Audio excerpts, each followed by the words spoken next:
The 40 rules of love वो मार्कतुल्लाह novel है जिसने लाखों जिंदगियों को मुतासिर किया।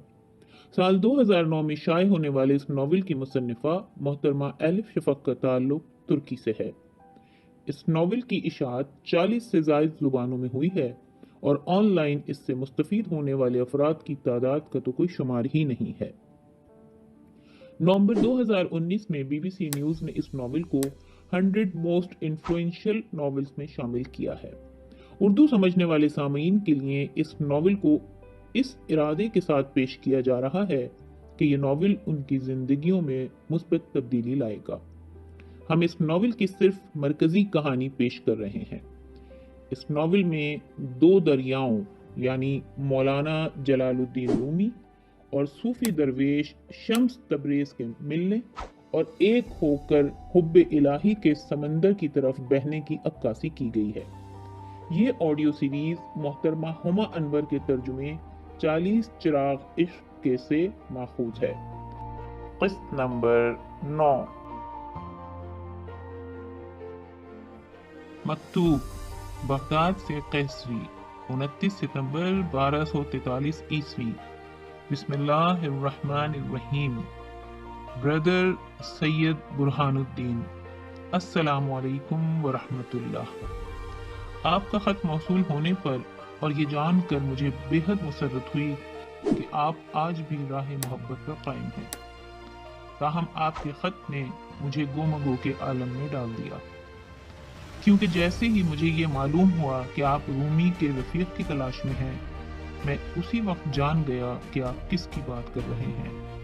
अलबत्ता मुझे ये नहीं मालूम कि उसके बाद अब मैं क्या करूं। आप जानते हैं, मेरी छत तले मुकीम एक सरगिर्दा दरवेश शम्स तबरेज आपके खत में बयान करदा तफसीलात पर पूरे उतरते हैं। शम्स इस बात पर यकीन रखते हैं कि वो किसी खास मकसद से दुनिया में मौजूद हैं और जिंदगी के इस मकाम पर उनकी ख्वाहिश है कि वो किसी आलिम का सीना रोशन करें। वो किसी मुरीद की तलाश में हैं, ना ही उन्हें किसी शागिर्द की जरूरत है। उन्होंने अल्लाह ताला से किसी रफीक के लिए दुआ की है। एक मर्तबा उन्होंने मुझे बताया था कि वो किसी आम आदमी की तलाश में नहीं, वो अपना हाथ किसी ऐसे शख्स की नब्ज पर रखना चाहते हैं जो राह हक पर दुनिया की रहनुमाई करे। जब मुझे आपका खत मिला तो मैं तभी जान गया कि शम्स तबरेज की तकदीर है मौलाना रूमी से मुलाकात। फिर भी तमाम दरवेशों को बराबर का मौका देने के लिए मैंने उन्हें इकट्ठा किया और किसी तफसील में जाए बगैर उन्हें बताया कि एक आलिम है जिनकी शरे कल्ब होना है। ये सुनकर पुरजोश और वहां जाने के उम्मीदवार तो कई हुए, मगर ये जानकर कि इस जिम्मेदारी की राह में कई खतरात थे, सिर्फ शम्स तबरेज ही साबित कदम रहे। ये पिछले साल मौसम सरमा की बात है। बहार और खिजा में यही मंजर दोहराया गया। आप हैरान हो रहे होंगे कि मैंने इतना इंतजार क्यों किया। मैंने इस बारे में बहुत सोचा और साफ गोई से बयान करूं तो मैं एक ही सबब पेश कर सकता हूं कि मैं खुद शम्स तबरेज का गर्विदा हो चुका हूं। मुझे ये बात अजियत में मुब्तला किए हुए थी कि मैं उन्हें किसी खतरनाक सफर पर रवाना कर रहा हूं। आप जानते हैं, शम्स तबरेज आम इंसानों की मानिंद नहीं। जब तक उन्होंने कलंदरी जिंदगी इख्तियार किए रखी, उस वक्त तक तो सब ठीक था, लेकिन अगर वो किसी शहर में रहते और शहर के बासियों से घुलते मिलते हैं तो मुझे खदशा है कि वो कुछ ऐसा करेंगे कि आम लोग उनसे खफा और बरहम हों। यही सबब था कि मैंने उनके सफर को मुलतवी करने की जितनी हो सकी कोशिश की। उनकी रवानगी से एक रोज कबल शम्स तबरेज मेरे हमरा शहतूत के दरख्तों के झुंड में शाम की सैर को निकल गए, जहां मैंने रेशम के कीड़े पाल रखे हैं। कहते हैं कुछ पुख्ता आदतें कभी नहीं बदलती। जज्बे मोहब्बत भी रेशम की मानिंद है, तकलीफ दे हद तक नाजुक और हैरत अंगेज हद तक मजबूत। मैंने तभी शम्स तबरेज को बताया कि कैसे रेशम का कीड़ा अपने कुएं से बाहर आते हुए इसी रेशम को बर्बाद कर देता है जिसे वो तैयार करता है।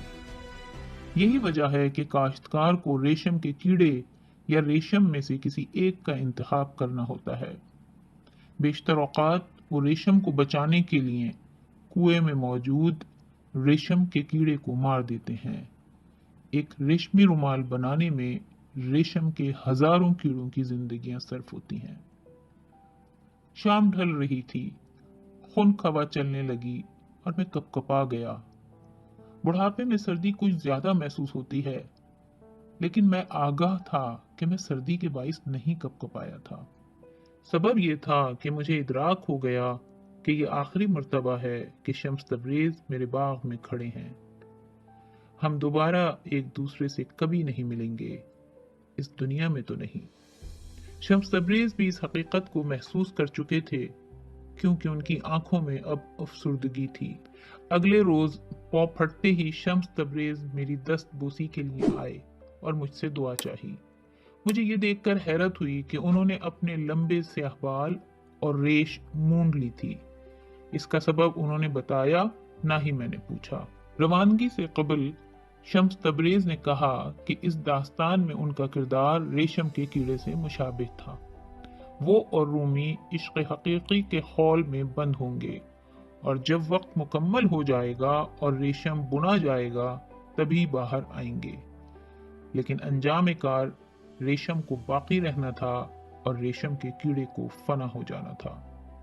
यूं वो पूनिया रवाना हुए। अल्लाह उनका हामी और नासिर हो। मैं जानता हूं कि मैंने दुरुस्त कदम उठाया और आपने भी, लेकिन मेरा दिल उदासी से बोझल है और मैं उस इंतहाई गैर मामूली और गैर मुती दरवेश की कमी अभी से महसूस कर रहा हूँ, जिसका कभी मेरी खानकाह ने खैर मकदम किया था। अंजाम कार हम अल्लाह ताला ही के हैं और उसी की तरफ लौट कर जाने वाले हैं। अल्लाह ताला आपकी किफ़ायत फरमाए। बाबा ज़मान।